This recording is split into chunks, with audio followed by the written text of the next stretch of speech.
પંજાબની સ્થાનિક ચૂંટણીમાં આપની ભવ્ય જીત, અમદાવાદમાં ઉજવણી. પંજાબની શહેરી સ્થાનિક સ્વરાજ્યની સંસ્થાઓની ચૂંટણીમાં આમ આદમી પાર્ટી આપને મળેલી ભવ્ય જીતની ખુશીમાં અમદાવાદ ખાતે શાનદાર ઉજવણી કરવામાં આવી હતી. આપના ગુજરાત પ્રદેશ પ્રમુખ ઈશુદાન ગઢવીની આગેવાનીમાં કાર્યકર્તાઓ અને પદ અધિકારીઓ મોટી સંખ્યામાં એકત્રિત થયા હતા. આ પ્રસંગે કાર્યકર્તાઓએ ફટાકડા ફોડી એકબીજાને મીઠાઈ ખવડાવી અને જીતનો ઉત્સાહ વ્યક્ત કર્યો હતો.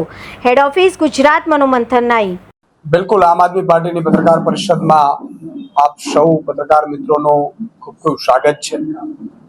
મિત્રો, જ્યારથી આમ આદમી પાર્ટીની સરકાર પંજાબમાં બની છે, લગભગ 4 વર્ષ અને 2 મહિના જેવું થવા જઈ રહ્યું છે, અને એમાં સ્થાનિક સ્વરાજ્યની ચૂંટણી, અર્બન અને સેમી અર્બનની ચૂંટણી, એટલે કે નગરપાલિકા અને મહાનગરપાલિકાઓની ચૂંટણીઓમાં આમ આદમી પાર્ટીએ અરવિંદ કેજરીવાલજી, ભગવત માન સાહેબની જોડીએ કમાલ કરી દીધી છે. પંજાબ વાસીઓએ જ્યારે વિધાનસભાની ચૂંટણીને હજુ 8 મહિના જેટલી વાર છે, 8-9 મહિના જેટલી, એ પહેલા જ પંજાબ વાસીઓએ કામની રાજનીતિ ઉપર મહોર મારી છે. અને કેવી રીતે મહોર મારી છે? અત્યાર સુધી રેકોર્ડ નહોતો એ પ્રકારે આમ આદમી પાર્ટીએ પંજાબમાં જીત હાંસલ કરી છે. હું તમામ આમ આદમી પાર્ટી સાથે સંકળાયેલા લોકો, કાર્યકર્તાઓ, માન સાહેબ, કેજરીવાલ સાહેબ અને પંજાબ વાસીઓનો ખૂબ ખૂબ આભાર માનું છું કે તમે કામની રાજનીતિને પસંદ કર્યું છે. એ બદલ તમારા ગુજરાતમાંથી પણ અમે કાર્યકર્તાઓ આભાર માનીએ છીએ. આજે તમે વિચાર કરો, પંજાબમાં ટોટલ અર્બન લોકલ બોડી ઇલેક્શનમાં 1975 સીટ ઉપર ચૂંટણી હતી, જેમાં 8 મ્યુનિસિપલ કોર્પોરેશન હતી, મ્યુનિસિપલ કાઉન્સિલ 75 હતી, નગર પંચાયત 20 હતી, અને યુએલબીમાં લગભગ આમ આદમી પાર્ટી મોટા ભાગે જીત હાંસલ કરી છે. પહેલી વખત પંજાબમાં, અત્યાર સુધી ગામડાઓમાં તો આમ આદમી પાર્ટીની બલ્લે બલ્લે હતી જ, ગ્રામ પંચાયતો, તાલુકા જિલ્લા પંચાયતો આમ આદમી પાર્ટીએ જીત હાંસલ બહુમતીથી કરી, ભારી બહુમતીથી કરી. પરંતુ પહેલી વખત શહેરના લોકોએ પણ બેલેટ પેપરથી થયેલ ચૂંટણીમાં શહેરી વર્ગે પણ, શહેરના લોકોએ પણ, મ્યુનિસિપલ કોર્પોરેશનોમાં પણ આમ આદમી પાર્ટીની 5 જેટલી કોર્પોરેશનો પૂર્ણ બહુમત છે અને 1 હંગ બની છે, જેમાં પણ આમ આદમી પાર્ટીની બેસે એવી સ્થિતિ છે. અને જે કહેવાતી ઈડી પાર્ટી, એને લગભગ સીટો ઉપર જમાનત જપ્ત થઈ ચૂકી છે. તમે વિચાર કરો, પંજાબમાં ઇન્ડિપેન્ડન્ટ 251, એટલે કે 13% લોકો ઇન્ડિપેન્ડન્ટ જીત્યા છે. પરંતુ કહેવાતી ઈડી પાર્ટીને માત્ર 172 સીટ મળી છે, અને કોંગ્રેસ, અકાલી દળ, બાકી બધા લોકો એ 50%માં છે, ને 50%થી વધુ સીટો ઉપર એકલી આમ આદમી પાર્ટીએ કામની રાજનીતિએ મહોર મારી છે. આજે મ્યુનિસિપલ કોર્પોરેશનમાં 6 જેટલી, એટલે કે 5 એક અંગ છે. તમે જુઓ, યુએલબીમાં પણ 103 માંથી 53 અર્બન લોકલ ઓથોરિટી, જેમાં આપણે નગરપાલિકાઓ હોય છે, એમાં લગભગ 50%થી વધુ નગરપાલિકાઓ આમ આદમી પાર્ટીએ જીત હાંસલ કરી છે. મ્યુનિસિપલ કાઉન્સિલિંગમાં 75 માંથી 39 ઉપર આમ આદમી પાર્ટીએ જીત હાંસલ કરી છે, અને નગર પંચાયતોમાં પણ 20 માંથી 9 આમ આદમી પાર્ટીએ જીત હાંસલ કરી છે. એટલે તમે જો કુલ મળીને શહેરના લોકોને પણ સારી સ્કૂલ મળી, ત્યાં મોહલ્લા ક્લિનિક બન્યા, જે પ્રાઇવેટ સ્કૂલો જે લૂંટ ચલાવતી હતી એ બંધ થઈ, શહેરના લોકોને પણ 600 યુનિટ 2 મહિનાની 599 યુનિટ વીજળી ફ્રી મળી, એટલે મોંઘવારીમાંથી એને રાહત મળી. શહેરના લોકોએ પણ ભ્રષ્ટાચાર ખતમ થયો. એટલે એ લોકોએ પહેલી વખત પંજાબમાં આમ આદમી પાર્ટીના 5થી વધુ મેયર બનવા જઈ રહ્યા છે.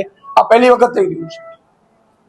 એટલે ગુજરાતના શહેરોજનોને પણ વિનંતી કરીશ કે જેમ પંજાબના શહેરીજનોએ પણ પોતે મોંઘવારીમાંથી એની વીજળી બિલ ફ્રી થઈ તો એને પોતાને લાભ થયો, કોઈ નેતાના દીકરાને લાભ ન થયો.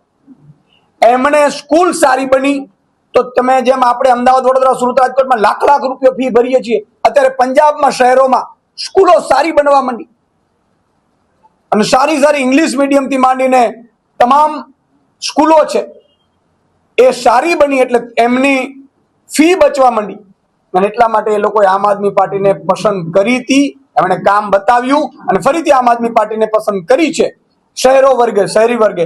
એટલે હું ગુજરાતની જનતાને પણ વિનંતી કરું છું, એકવાર તમે પણ પીડિત ખૂબ છો, મને ખબર છે, અને સૌથી વધુ અહીંયા હિન્દુઓ ઉપર અત્યાચાર થાય છે, સૌથી વધુ હિન્દુઓ જે અત્યારે પીડાઈ રહ્યા છે, એમની પાસેથી શિક્ષણ ફી ને વીજળી બિલ ભારે આ બધું લેવાઈ રહ્યું છે. એટલે તમે જો ડ્રગ્સ વિરુદ્ધ મુહિમ પંજાબમાં ચાલી, અત્યારે ડ્રગ્સ વાળાની ખેર નથી પંજાબમાં. તો કાયદો વ્યવસ્થા તમે જુઓ, અત્યારે કાયદો વ્યવસ્થામાં પંજાબનો ખૂબ સુધારો થયો છે. એ નેશનલ ક્રાઇમ બ્યુરોના આંકડા કહે છે.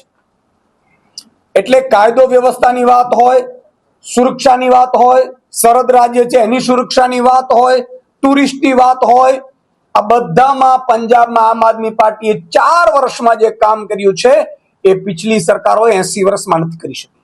અને એટલા માટે આજે શહેરી વર્ગ પણ પંજાબના ગામડામાંથી શહેરી વર્ગે પણ આમ આદમી પાર્ટીને પસંદ કરી છે. ગુજરાતની જનતાને પણ વિનંતી કરું છું કે એકવાર તમે પણ આ બાબતે વિચાર કરજો. મારા ધ્યાન ઉપર આવી છે, મારી પ્રદેશની રાષ્ટ્રીય ટીમ સાથે પણ અમારે ચર્ચા થઈ છે, પરંતુ હજી કારણ કે એમની ધરપકડ થઈ ચૂકી છે એટલે મારે બહાર કંઈ વાત નથી થઈ. પરંતુ આ બાબત અમારા માટે પણ શોકિંગ છે. આમ આદમી પાર્ટી હંમેશા ગરીબો, વંચિતો, શોષિતો, ખેડૂતો, મજૂરો, શ્રમિકો અને મધ્યમ વર્ગ માટે લડનારી પાર્ટી છે. અમે હંમેશા જે ગુજરાતની જનતાના હક અને અવાજ માટે, એને હક અને અવાજ મળી રહે એટલા માટે અમારું કામ હોય છે. એટલે હજી આ વિગત વિચારાધીન છે, જ્યારે બહાર આવશે ત્યારે સંપૂર્ણ વિગત આવશે, પણ એ અમારા માટે પણ શોકિંગ છે અને કદાચ એમાં કંઈ સંડોવણી હશે તો અમારી તરફથી પણ એ બાબતે કાર્યવાહી થશે. પંજાબમાં જેવી રીતે બેલેટ પેપરની ચૂંટણી લઈને આમ આદમી પાર્ટી ક્લીન સ્વીપ થઈ, એના માટે ગુજરાતમાં શું આગામી રણનીતિ?